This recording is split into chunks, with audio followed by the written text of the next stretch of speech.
Okay, so quickly here, I'm going to introduce these guests briefly. So as I mentioned, Karen Snow, who's Global Head of Listings here at Nasdaq. We have Craig DeDomenico, who's a Managing Director at Stifel. And of course, we have Steve Parrish, who is a partner and the co-head of ICR Capital. So Karen, tell us what we're looking at here. This is the Nasdaq IPO Pulse, and I think that's looking bullish. Can you tell us what we're seeing here? Yeah, the most bullish that it has shown in the past 2.5 years, actually.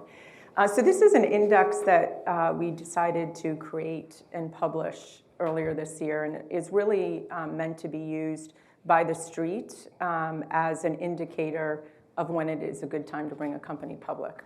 And what we did is we back tested 50 different factors and came up with the 6 most relevant on a go-forward basis. So we have really like a 6-month visibility or level of confidence on a go-forward basis. And we've also done an analysis of IPO activity, and we actually focused more on presidential election years.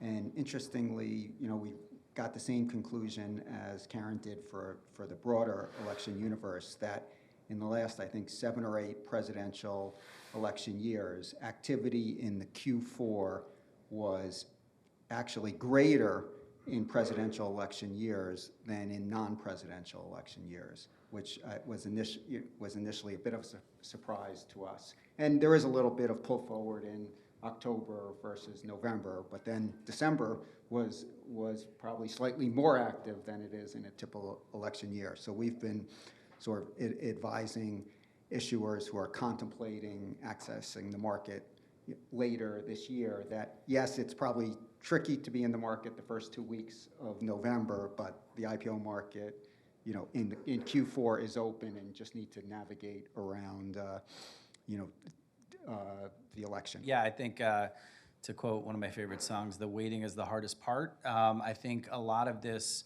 activity we're seeing this year is deferred backlog, most of it coming out of our private equity sponsor and VC community that generally makes up, call it 2/3 to 75% of the IPO calendar.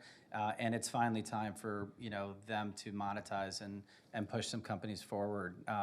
We think obviously what's driving, as Karen said, is obviously the interest rate cycle finally playing ball, but as importantly and more importantly, companies' ability to project right now. And obviously the ability for IPOs to get done have a lot to do with practitioners like us on the panel being able to help companies think about their next 12 to 24 months, and investors being confident with that.